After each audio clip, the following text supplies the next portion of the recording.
बख्तर बन यानी armoured vehicle बनाया है। इसका नाम रखा गया है क्विक रिएक्शन फाइटिंग व्हीकल। ये तुरंत त्वरित कार्रवाई के लिए होगा। ये इसकी खासियत समझते हैं, ये युद्ध के मैदान में पूरी तरह से गेम चेंजर साबित होने वाला है।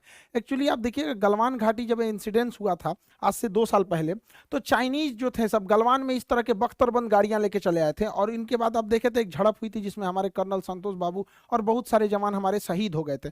तो उसी समय इसकी महसूस की गई थी कमी, तो टाटा ग्रुप ने इसको बनाने के लिए आगे आया था, और टाटा ग्रुप फाइनली बना के लाया अपना क्विक रिएक्शन फाइटिंग व्हीकल। ये इतना भारी भरकम, इतना बड़ा है, 21 फीट इसकी लंबाई है, 8 फीट इसकी चौड़ाई है इस बख्तरबंद गाड़ी की। ये 14 टन वजनी है, एक समझिए तोप के वजन का है 14 टन, और 2 टन का पेलोड लेके जा सकता है। यानी अपने साथ ये बहुत ज्यादा मात्रा में मतलब पेलोड हथियार को भी साथ में ट्रांसफर कर सकता है। इसमें भारी भरकम इंजन लगाया गया है, 240 HP का इंजन लगाया गया है, 6 गियर के साथ है।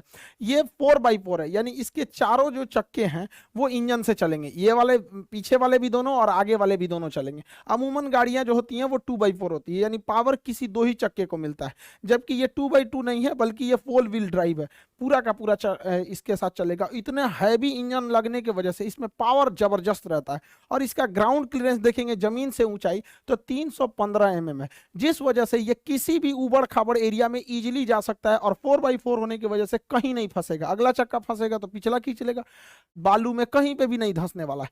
इतना भारी भरकम इंजन की वजह से 14 टन वजनी इस बख्तरबंद गाड़ी को 80 किलोमीटर प्रति घंटा की रफ्तार देता है यह इंजन। बॉर्डर एरिया में सबसे डिफिकल्ट होता है वहां का टेरेन, वहां की जगह है, सड़कें उतनी अच्छी नहीं रहती हैं, युद्ध के एरिया में तो और सड़कें टूट जाती है, तो इस कंडीशन में टायर फटने का और टायर के फंस जाने का बहुत बड़ा समस्या रहता है। इसलिए इसमें अलग टाइप का एक स्पेयर टायर भी दिया गया है एक्स्ट्रा।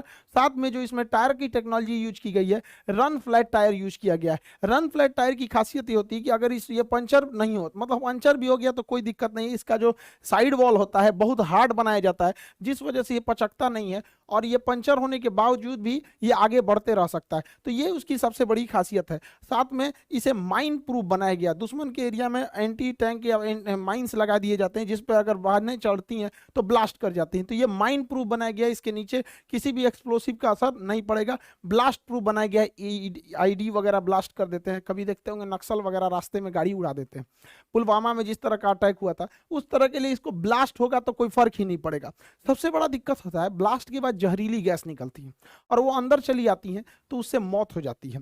तो उसके लिए आपको 24 घंटा ये मास्क पहन के बैठना पड़ेगा, इसकी जरूरत नहीं है उसमें। इसे इस तरह से बनाया गया है कि इसके अंदर जहरीली गैस नहीं जा सकती है। यहाँ फिल्टर लगाया गया है, जहरीली गैस को जितना भी हानिकारक होता है उसे फिल्टर करके ही अंदर भेजता है, इसलिए इसे किसी भी तरह का कोई दिक्कत नहीं है। इसे बुलेट प्रूफ बनाया गया है। 90 डिग्री पे जब गोली आती है एकदम सीधा 90 डिग्री पे तो बहुत घातक होती है, तो अगर 90 डिग्री के एंगल पर और महज 10 मीटर से भी अगर इस पे गोली चलाया जाएगा तो इसका मटेरियल इतना हार्ड है कि इस पर कोई फर्क नहीं पड़ेगा। बैलिस्टिक मटेरियल से इसे बनाया गया है, कोई भी गोली वगैरह का ये असर नहीं करता है, जहां भी होगा ये वापस में खुद से उसको रिकवर कर सकता है, इतना मजबूत बनाया गया। इसकी मजबूती का एक और रीजन क्या है कि इसका जो ये आर्मर्ड ये पिछला हिस्सा है, ये जिसमें सैनिक बैठते हैं, ये सिंगल सीट के मटेरियल से बना, इसमें कहीं ज्वाइंट नहीं मिलेगा आपको, पूरा एक सिंगल सीट से इसे बनाया गया है, तो जो इसे और भी मजबूती प्रदान करता है। अगर इसके अंदर की बात करेंगे फायरिंग पॉइंट्स के, तो अंदर गाड़ी के अंदर रहते हुए इसमें से गन निकाल के फायर किया जा सकता है और उधर से कोई फायर नहीं कर पाएगा। ये शीशा भी इसका बुलेट प्रूफ है, आगे से भी बुलेट प्रूफ है। तो 10 इसमें फायरिंग पॉइंट्स दिए गए हैं, जो इस साइड दोनों साइड से और पीछे से फायर कर सकता है। साथ में ऊपर में एक मशीन गन के लिए जगह दिया गया है और उसे कवर प्रोटेक्शन दिया गया है। 360 डिग्री पे ये घूम सकता है ऊपर से, साथ में इसके कवर रहेगा और इजीली किसी भी एरिया में ये आराम से जाके वहां पे डोमिनेट कर सकता है। इसके अंदर 14 ट्रूप्स के रखने की जगह दी गई है, 14 ट्रूप्स इसके अंदर रहेंगे और उतरने के लिए पीछे से खुलेगा, ये दरवाजा इसका पीछे से खुलता है। पीछे से खुलने से फायदा ये होता है तेजी से सैनिक वहां से उतर सकते हैं, और साथ में अगर कोई चीज पीछे से खुलती है तो गाड़ियों को, 2 गाड़ियों को लाइन से लगा के एक अच्छा खासा कवर बनाया जा सकता है। तो कवरिंग फायर में भी अगर गाड़ी आगे रख दिया जाए और पीछे से कवर फायर करते हुए भी हमारी सेना आगे मूव कर सकती है। इसमें सैटेलाइट कम्युनिकेशन को भी ऐड किया गया है, एंटीना सैटेलाइट कम्युनिकेशन, ताकि किसी भी दुर्गम एरिया में जाएगा तो वहां नेटवर्क की बहुत बड़ी समस्या आती है, अगर कोई इमरजेंसी आता है तो वहां पे सैटेलाइट कम्युनिकेशन ये इजीली वहां पर कर सकता है। इसके अंदर थर्मल कैमरा दिया गया है, यहाँ पे आगे थर्मल कैमरा दिया गया। थर्मल कैमरा आदमी को नहीं देखता है, वो टेम्परेचर देखता है। जो भी इंसान जिंदा रहता है उसके बॉडी का टेम्परेचर 37 डिग्री सेल्सियस, ये 37 डिग्री उसके आसपास के टेम्परेचर को ये इजीली पकड़ लेगा। तो अगर कोई झाड़ियों के पीछे छुपा है या कोई चादर ओढ़ लिया है तो इसको कोई मतलब नहीं बनता है कि आप चादर ओढ़े हैं कि झाड़ी के पीछे छुपे हैं कि पेड़ पे छुपे हैं, ये तो देखता ही नहीं है इंसान को, ये तो टेम्परेचर बताता है। जहां टेम्परेचर रहेगा वहां पे ये व्हाइट कलर का कर देगा। अब देखिए ये भाई लग रहा है इसको कि झाड़ी के पीछे छुपा है तो बहुत सेफ है, बकलोलवा को नहीं, सबको देखिए ये जंगल में भाग रहा है सब, जैसे नक्सलाइट वगैरह कश्मीर में घुसपैठ जंगल में भाग जाते हैं, इसको लग रहा है पेड़ के पीछे छुपे हैं तो हमको कोई नहीं देखेगा। थर्मल कैमरा है तो इसमें थर्मल कैमरा जो है काफी हेल्प करेगा। साथ में अंधेरे में रात के समय नाइट विजन इसमें फैसिलिटीज दी गई है, ये इजीली नाइट विजन में देख सकता है अंधेरे में कौन कहां पर है और वहां पर जाके ये अपने फायरिंग पॉइंट से उस पर हमला कर सकता है। इसकी प्रोडक्शन भी चालू कर दिया गया है, टाटा ने इसका बहुत बड़े पैमाने पर प्रोडक्शन भी कर रहा है पुणे की फैक्ट्री से, ये बहुत ज्यादा जरूरी था हमारे हर तरह की सेनाओं के लिए।